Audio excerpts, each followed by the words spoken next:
Pastor Rushiza atubwiye ijuru urukundo. Pastor last time alituambia kuhusu upendo. Iryo jambo narikunze cyane. Neno hilo limenifurahisha sana. Natekereje kuvuga amaraso ya Yesu.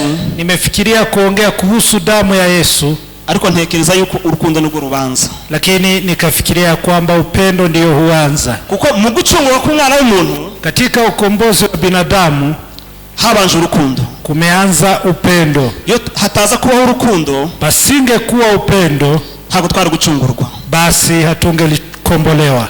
Haleluya. Amen. Yesu Imana tumpe Bwana utukufu. Kubw'urukundo Imana ishimwe cyane. Haleluya. Amen. Kubw'urukundo Imana ishimwe cyane. Kwa hiyo upendo Mungu ashukuriwe sana. Urukundo nkuko nayivuze rutangiranwa mu kuremwa kw'isi. Upendo unaanza katika kuumbwa kwa ulimwengu. Imana iratangaje cyane. Mungu ni wa ajabu sana.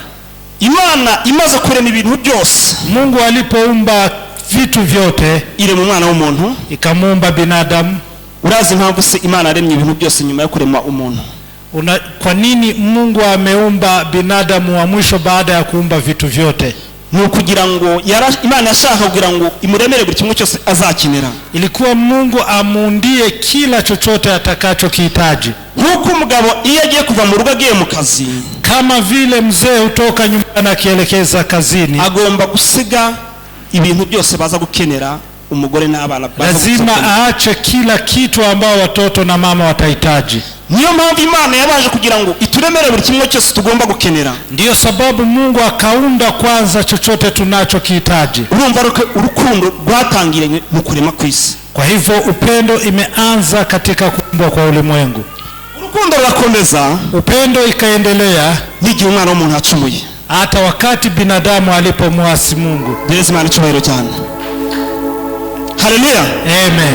Aya magambo dukoresha aroroshe cyane. Maneno haya nayatumia ni maneno mepesi zaidi. Aroroshe cyane buri wese yayumva. Ni maneno ambayo kila mmoja anaweza akayasikiza. Nyuma yo gucumura k'umwana w'umuntu, baada ya kumwasi Mungu binadamu, Imana yakomeje kumukunda. Mungu ameendelea kumpenda. Imana yakomeje kumukurikiza urukundo. Mungu ameendelea kumpenda. Turebye Abisiraheli, tunapotazama Waisraeli kuva mu Egiputa, kutoka huko Misri, Imana n'urukundo gusa bukurikije. Mungu aliwafuata na upendo wake. Reka dusome. Tutasoma. Some Yohana. Yohana wa mbere. Tutasoma Yohana wa kwanza 4:16 badusomere. 4:16 msomi mzuri atatusomea. Yohana wa mbere. 1 John 4:16. Chapter 6 verse 16.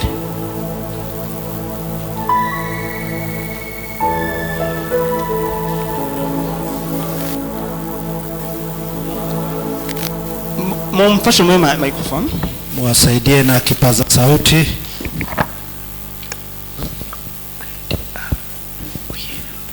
Haravuze ngo natwe twamenye kandi twizeye urukundo Imana idukunda. Imana n'urukundo kandi uguma mu rukundo aguma mu Mana, Imana ikaguma muri we. Amen. Haleluya. Haleluya. Amen. Please ndabasabye. Nivuga haleluya musubize. Nikishauti haleluya mniitike tafadhali. Ntabwo nzagendana n'abanibuke. Ya, mtaniitika. Turi kumwe. Tuko pamoja. Ndi umwana wanyu mushigikire. N'ubwambe ntabwo n'ubwambe mushigikire. Mimi ni mtoto wenu, tafadhali naomba mnifuate sana. Haleluya. Amen. Haleluya. Amen. Haleluya. Amen. Haleluya. Amen. Haleluya. Amen. Kubiratangaje. Hagize umuntu bazana wasanga ahibagirwa. Kuna watu naweza uliza mahali nimesoma upate wamesahau. Ongera hasome. Soma tena. Ndaza kubaza ikibazo. Nitauliza swali baadaye. Acha tusome ni Yohana wa kwanza 4:16. Mstari wa sura ya 4 mstari wa 16. Sijui kama kuna Kiswahili watakuja kusoma. Haravuze ngo natwe twamenye kandi twizeye urukundo Imana idukunda. Imana n'urukundo kandi uguma mu rukundo aguma mu Mana, Imana ikaguma muri we. Haleluya. Amen. Haleluya. Amen. Wewe kunyo jambo litubwiye. Neno hilo limetuambia bigaragaza yuko Imana yabaye urukundo. Inadhihirisha kwamba Mungu amegeuka kuwa upendo. mbere yuko twe tubitekereza, kabla sisi tufikirie kandi hayo. urukundo rw'Imana ntabwo rurangira ahubwo ngo rurakomeza. Na upendo huo hauishii hapa bali huendelea. Nkuko nayivuze, umwana w'umuntu amaze gucumura, Kama vile nimesema, binadamu alipomwasi Mungu, Imana ntabwo yigeze imuta, Mungu hajamwacha. yamukurikije urukundo. Mungu aliendelea kumpenda. Haleluya. Amen. Reka dusome. Tutaendelea na kusoma. Ngo na Yeremiya yabonye urwo rukundo rw'Imana. Hata Yeremia aliona upendo huu. Yeremiya 31 Yeremia 31 kuri 3. mstari wa 3. Yeremiya 31 Yeremia 31 kuri 3. aravuze ngo Uwiteka yambonekeye kera ati, nukuri nagukunze urukundo ruhoraho, nicyo cyatumye ngukuruza ineza nkakwiyegereza. Haleluya. Amen. Haleluya. Amen. Murumva urukundo rw'Imana? Je, mnasikia upendo wa Mungu? Ngo nagukunze urukundo ruhoraho. Nimekupenda upendo wa milele. Ngo nagukunze urukundo ruhoraho. Nimekupenda upendo usio na mwisho. Gira mugenzi wangu, Imana yagukunze urukundo ruhoraho. Ambia jirani yako, Mungu amekupenda upendo usio na mwisho. Imana yagukunze urukundo ruhoraho. Mungu amekupenda upendo wa milele. Umwana w'umuntu amaze gucumura, Wakati mwanadamu alipomwasi Mungu, Imana yakomeje kumukunda gusa. Mungu ameendelea kumpenda. Tukomeze tubane, Tuendelee kuwa pamoja, kuko ejo ni twebwe tuzaba bano bazamaze gusaza, nitwe tuzatwikiye hariya. sisi sasa kesho Yesu ndio alichowahi. kwa hizo viti. Dore Imana icyubahiro. Amen. Haleluya. Amen. Tudatiza mu magambo, Bila kuponda muda, uyu munsi reka dukomeze mu njyana. Navuze ngo mu gutangira, navuze ngo turazakomeza mu ndirimbo, abarimbi baraza kumfasha. kwa hivyo tutaendelea kufanya pamoja na waimbaji watanisaidia. Reka dukomeze n'indirimbo y'149. Tutaimba nyimbo ya 149 mu 149. niyo ndirimbo tuvugaho cyane kuruta ibindi bintu byose. Hiyo ndio nyimbo tutaimba. Mbega urukundo rw'Imana. 149. Haleluya. 146. Verse ya mbere iratangira uko, reka mvuge mu magambo Ya, kugira ngo tuze kuza gukomezanya twese.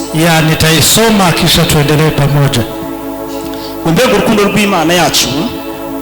Je, anaongea kuhusu upendo wa Mungu wetu. Mbega urukundo rw'Imana yacu, Upendo wa Mungu wetu ntawurondora uko rungana. hakuna yule anaweza uhesabu. Rusumba ukwezi, Ni zaidi ya mwezi, rusumba izuba, hata jua, kandi kuzimu hata huko kuzimu rugerayo.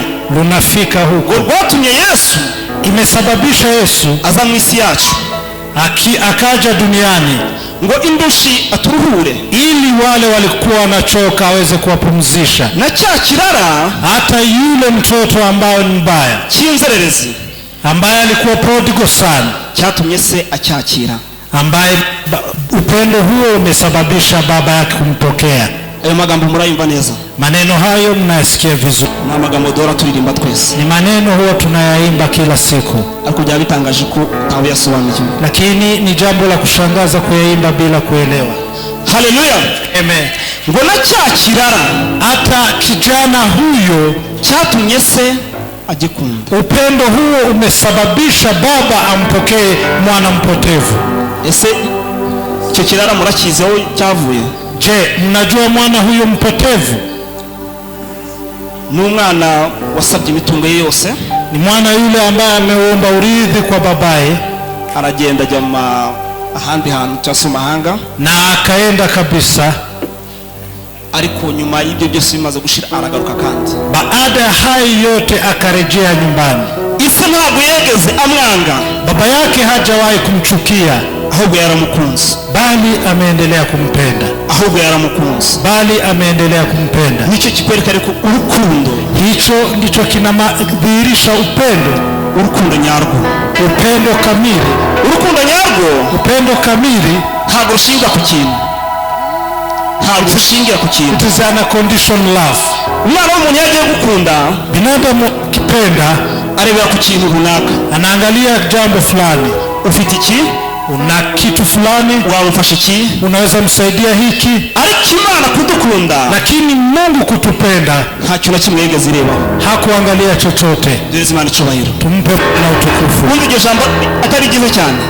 Neno hilo si ni jambo zuri zaidi? Imana icyo gukunda wowe nta kintu yigeze irebaho. Mungu alipokupenda hakuangalia jambo lolote. Ngo ari mubi cyane, wari umeze nk'umwana w'ikirara, ulikuwa kama mwana mpotevu, ariko Imana iragukunda, lakini Mungu akakupenda nta kintu kimwe wayihaye, bila kutenda lolote. Urukundo rw'Imana rurahambaje. Upendo wa Mungu ni wa ajabu. Kuri kabiri ku verse ya kabiri, Mungu urukundo rw'Imana kumutangaje. Sikia vile upendo wa Mungu ni wa ajabu. Mungu urukundo rw'Imana rutangaje. Vile upendo wa Mungu ni wa ajabu. Kuri kabiri ku verse ya kabiri, haravuga ngo ingoma zose zo mu isi, nasema kwamba utawala wote wa ulimwengu ngo zizashiraho, huwa inaisha, ina mwisho. Ngo abanga Imana, wale ambao wanamchukia Mungu, abanga Imana ntibayisenge, ambao hawamuombi, bazapfa bose, hawa wataangamia be kwibukwa, bila kukumbukwa. Nyamara ngo urukundo, lakini upendo huo rw'Imana, upendo wa Mungu utagira akagero, ambao haina kipimo, ubwo urukunda, upendo huo ambao anayetupenda twe abari mu isi, sisi walio ulimwengu, ngo ntiruzashira, haitakuwa na mwisho. Haleluya. Amen. Yesu Imana icyubahiro cyane. Haleluya. Haleluya. Haleluya. Haleluya. Ariko tutarinze tuvuga ngo cyangwa amagambo makeya, bila kuongea maneno mengi, tukiongea kwa maneno machache. Urukundo rw'Imana rurahambaye. Upendo wa Mungu ni wa ajabu. Ngo twari dupfuye tuzize ibicumuro byacu, tulikuwa tukifa kwa ajili ya dhambi zetu, ngari ku buntu n'ukuri, lakini upendo huo kuri byatuhatuye ikatukomboa. Haleluya. Amen. Isi wagize ngo byarizanye, wagize ngo byarizanye, hayo hayakufanyika hivyo hivyo, ahubwo ni urukundo rw'Imana gusa, bali ni upendo wa Mungu pekee. Umwana w'umuntu nta kintu na kimwe yari kuzakora kugira ngo abatukwe. Hakuna jambo lolote binadamu angelifanya ili aweze kukombolewa. Imana yabonye ko nta kintu kimwe ushoboye. Mungu aliona ya kwamba hakuna jambo lolote unaloliweza. Umunyenege nkeya, wewe mzaifu, ikamukunde, acha mpende, nta kintu kimwe gishingiyeho, bila jambo lolote. Yesu Imana icyubahiro cyane. Tumpe Bwana utukufu. Imana ihambaye cyane. Mungu ni wa ajabu. Aya magambo uramutse uyumvishe neza nk'uko ndi kuyavuga, ukisikia maneno haya vizuri, araryoshe cyane, ni maneno matamu zaidi. Yesu Imana icyubahiro cyane. Tumpe Bwana utukufu. Ku verse ya gatatu, iyo ine kwitegerayo kurimba bizibinanira, bisa nkaho binanira, ariko verse ya gatatu yo nyitegereye nzara amantu ibyishimo cyane. Tukienda kupokwa namba 3 ya hii nyimbo, ku verse ya gatatu ndio kuna magambo yavuga, maneno inasema hivi nyimbo hii, ngo inyanja zose, nasema bahari zote ngo zaba nka wino, zikigeuka wino. Amagambo urayumva neza? Je, mnasikiza maneno hayo vizuri? Inyanja zose, bahari zote zimeze nk'umuti w'ikaramu, ziwe kama wino ya karamu. Murumva amagambo? Je, mnasikiza maneno haya? Inyanja zose, bahari zote zaba nka wino, zikigeuka wino, ijuru na mbingu ikaba impapuro, iwe makaratasi. Haleluya. Yesu Imana icyubahiro cyane. Tumpe Bwana utukufu. Inyanja zose nubwo zamera nk'umuti w'ikaramu, hata bahari zote zikiwa kama wino, ijuru ikaba impapuro, na mbingu iwe makaratasi, katumanuka hepfo, tutateremka. Inyanja zose zaba nka wino, ijuru rikaba impapuro, ibyatsi nabyo bakabigira byose uducumu tw'abanditsi, abisi bose bakandikaho iby'urukundo rwayo, ntibabimara, ntibyakwirwaho, hakama inyanja ariyo. Amen. Amen. Bafashe inyanja, ukichukua bahari ikaba umuti w'ikaramu, na iwe ink ama ngo ijuru naryo iwe wino ya karamu, ijuru naryo, mbingu nayo ikaba impapuro, iwe makaratasi, ngo ibyatsi nabyo na nyasi bikaba ikaramu yo kwandika, iwe karamu ya kuandika. Haleluya. Amen. iryo jambo murabyumva neza ariko nkuko ndi kurikurura neza. Je, mnasikiza neno hilo kama vile mimi naifeel? Sinzi niba muri kubyumva nkuko ngiye byumva. Sijue kama mnayahisi kama vile najisikia. Urukundo ngiye nkuko ndi gukunda. Sijue kama mnatambua upendo huo kama vile ninayoitambua. Ngo andika. Watu wote wanaweza andika urukundo rw'Imana, wakiandika upendo wa Mungu. Wese avuga ati Imana yankoreye iki, Imana ndayishima, Imana ni nziza. Kila binadamu akiandika Mungu ametenda haya, Mungu ni mzuri, wese akandika ibyiwe, na kila mmoja aweze kuandika na urukundo rw'Imana. Ngo byose byashira batarangiza kuvuga urukundo rw'Imana. Haya yote anaweza kuisha bila kumaliza upendo wa Mungu. Dereza Imana cyubahiro cyane. Tumpe Bwana utukufu. Haleluya. Amen. Haleluya. Amen. Imana iragukunda wewe. Mungu anakupenda wewe. Nta kintu kimwe yitayeho. Bila kujali kitu chochote. Huko twari kurimbuka. Huko twebwe twarabarimbuka. Sisi tulikuwa wa kuangamia, ariko urukundo rw'Imana lakini wa Mungu rwaguma rudusakazaho. Ruguma rudusakaraho. Upendo wa Mungu ikadhihirika kwetu. Imana ishimwe cyane. Amen. Amagambo arakomeye cyane. Maneno hayo ni maneno mazuri sana, kandi ku muntu yumva aroroshye cyane, na ukiyasikiza ni maneno mepesi. Tusome Matayo. Tutasoma Matayo 35 35. Matayo 35 kuri 37 hadi mstari wa 20. Badusomere Matayo 35 37. Matayo.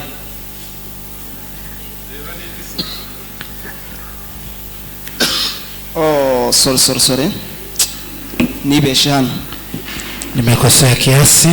Na inavuze Yohana 14.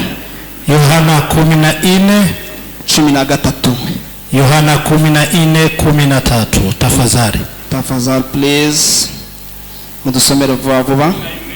Yes, 14 Yohana mstari wa 13. Mstari wa 13. Haravuze ngo kandi ico musaba cyose mu izina ryanje nzagikorera kugira ngo data yubahirizwe mu mwana we. Manuka hepfo. Nimugira 14. Nimugira ico musaba cyose mu izina ryanje nzagikora. Naho. Yes, naho ngaho. Haleluya. Amen. Iyo umaze gusobanukirwa urukundo rw'Imana, unapoelewa upendo wa Mungu, umaze gusobanukirwa urukundo rw'Imana, unapoelewa upendo wa Mungu, icyo wasaba cyose, chochote unaweza ukakiombe n'izina ry'Imana, katika kupitia jina la Mungu, Imana akiguha. Mungu itakutendea. Kubera yuko Imana ni urukundo. Kwa kuwa Mungu ni upendo. Kubera ko Imana ni urukundo. Kwa kuwa Mungu ni upendo. Dereza Imana cyubahiro cyane. Amen. Bino ntabwo byoroshye cyane. Maneno haya siyo maneno mepesi. Ariko nuburyohe ku muntu yumva. Nuburyohe ku muntu yumva. Lakini ni maneno matamu kwa yule anaelewa. Asa nkakomeye.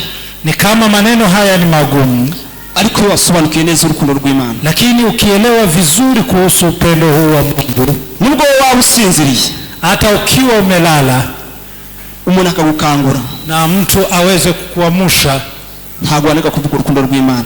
Uweze kosa kuongea upendo wa Mungu. Ntabwo waneka kuvuga ikintu cy'Imana gukoreye. Uweze kushindwa kutangaza upendo wa Mungu. Kuko iby'Imana dukoreye ni byinshi cyane. Kwa kuwa yale Mungu ametutendea ni mengi mno.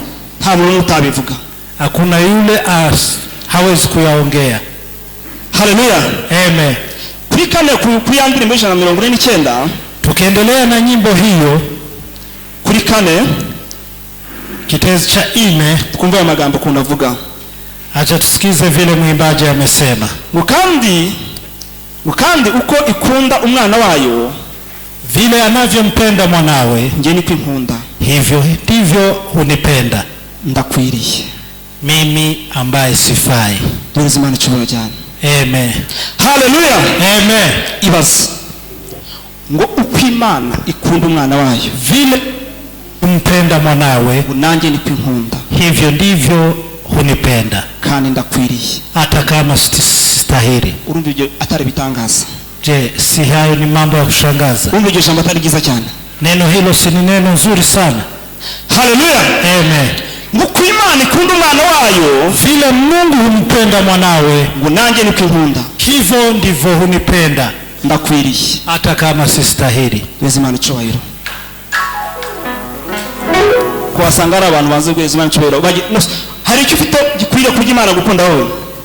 Icyo ni ikibazo mbajije. Kuna jambo unalo Mungu anaweza kupenda kuhusu kile ulicho nacho? Hari ikintu kimwe kwirata cyagaragaza yuko Imana wenda kugira ngo Imana igukunde wowe ushobora kwirata? Kuna neno unalo la kujivunia ambalo linaweza msababisha Mungu ili aweze kukupenda? Harwasubiza? Je, kuna yule ako na jibu hapo? Ntawe. Hakuna. Twese turatsinzwe. Sisi wote hatujahitimu hapo. Ngarika Imana, lakini Mungu iradukunda twebwe, anatupenda sisi nkuko ikunda umwana wayo, kama vile humpenda mwanawe. Nkuko wa mwana w'ikirara, kama vile mwana mpotevu isi yamwakiriye, baba alivyompokea. Dukosera Imana, ducumurira Imana, huwa tunafanya makosa kwa Mungu, ariko Imana ikaguma ikadukunda. Lakini Mungu anatupenda bado.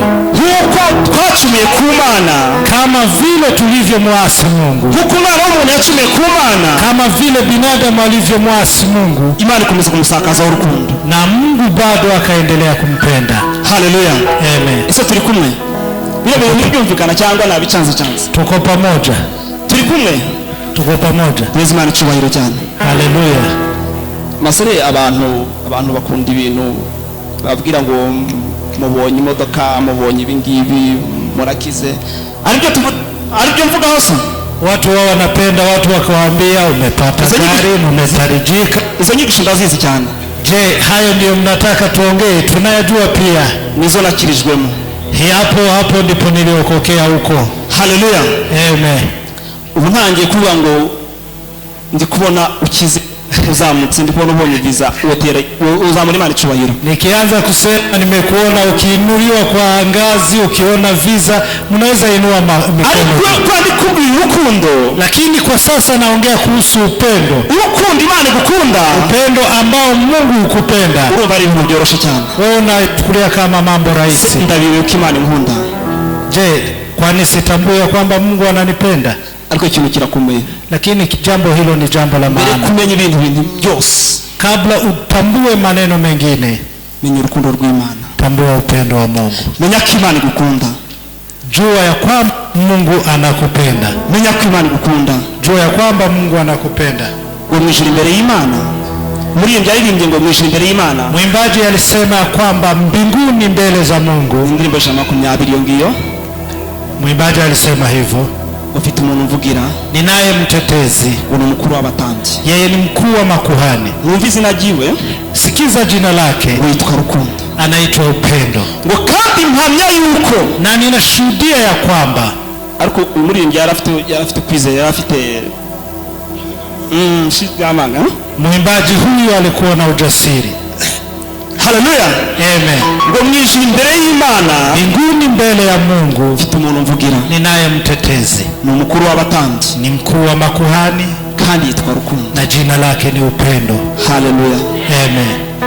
Urumva umuntu kumana, unasikia msemaji wetu ari kumwe n'Imana, yu pamoja na Mungu, kandi yitwa Rukundo, na jina lake ni Upendo. Mpamya yuko izina ryanjye, nashuhudia ya kwamba jina langu iri ku mutima we, limeandikwa kwenye moyo wake. Nubwo ngewe nguwe neza mvuga nabi, hata mimi ukiniongea vibaya, ariko izina ryanjye, lakini jina langu, wicaranye n'Imana ari Yesu Kristo, cyangwa se Yesu Kristo, ambaye anayeketi na Mungu Yesu Kristo, izina ryanjye ararizi, anajua jina langu, kandi arankunda cyane, na ananipenda sana. Kandi ngo ni umukuru w'abatambyi, na mkuu wa makuhani huo, ngo yitwa Rukundo, jina lake ni Upendo.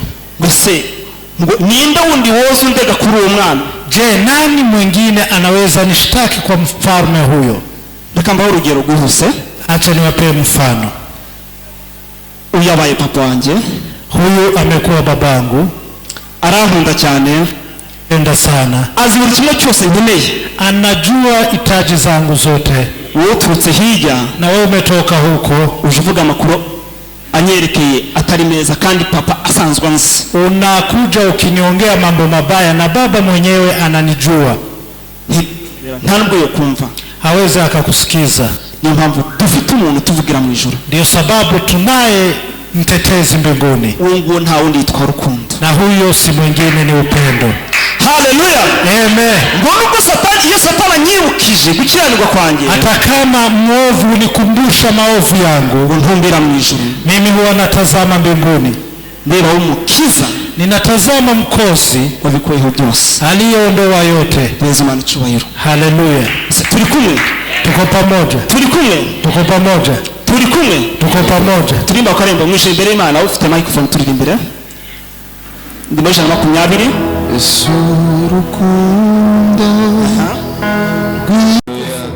Haleluya. Amen. Urumva urukundo rw'Imana. Je, unasikia upendo wa Mungu? Uratangaje cyane. Ni zaidi ya mambo yote. Reka tugire kugira ngo dusoze. Yes, tugeze ku 37. haravuze ngo umwe muri bo w'umwigisha amategeko aramubaza amugerageza ati, mwigisha, itegeko rikomeye mu mategeko ni irihe?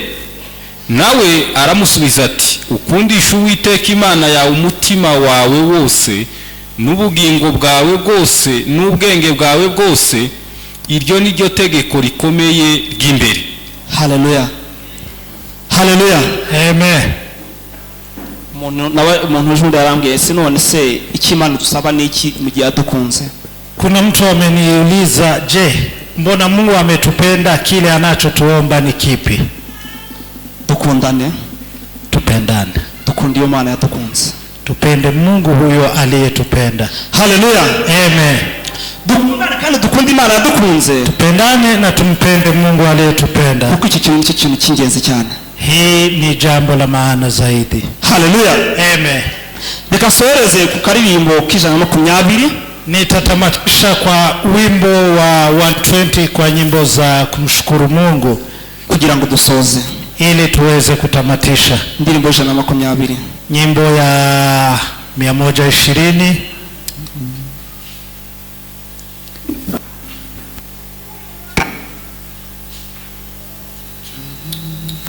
Ivuga ngo mwijuru imbere y'Imana mfite umuntu uvugira n'umukuru w'abatambyi. Mwijuru Imana mfite umuvugira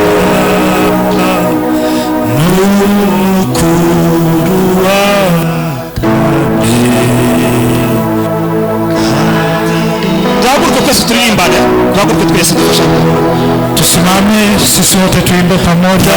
Mpamya yuko izina ryanjye riri ku mutima wawe, ugamubwira ntamazi wamwirukana.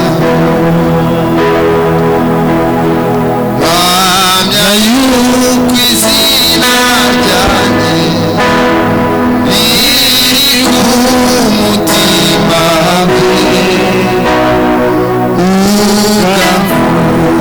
ugamubwirukana. Haleluya. Amen. Haleluya. Amen. Dufite umuntu tuvugira. Tunaye mtetezi. Asoze amagambo mbabwira amagambo. Natamatisha nikiwaambia maneno haya. Dufite umuntu tuvugira mu ijuru. Tunaye mtetezi mbinguni, Yitwa Rukundo. jina lake ni upendo. Ntukagire ubwoba. Usiwe na uoga. Izina ryawe ntashobora kugibagirwa. Jina lako hawezi akalisahau. Aragukunda Anakupenda kutwo bitekereza. zaidi ya vile unavyofikiria. Nabi turagushimiye. Baba, twakusifu, Turagushimiye kuri Imana ikomeye. tunashukuru kwani wewe ni Mungu wa upendo. Turashimiye kuri urukundo rwawe. Tunashukuru upendo wako. Dushimiye kuri ino jambo. Tunashukuru kwa neno hili. Habwa icyubahiro na Imana. Uinuliwe Baba. Komeza utwigishe urukundo rwawe. Endelea kutufunza kuhusu upendo wako. Komeza utwigishe kugira neza kwawe. Tufunze wema wako Dutahe urukundo rwawe. na tuweze kugundua upendo huu. Urakoze mwa Imana. Asante Baba. Imana Yesu icyubahiro. Amen. Si tumpigie makofi tafadhali.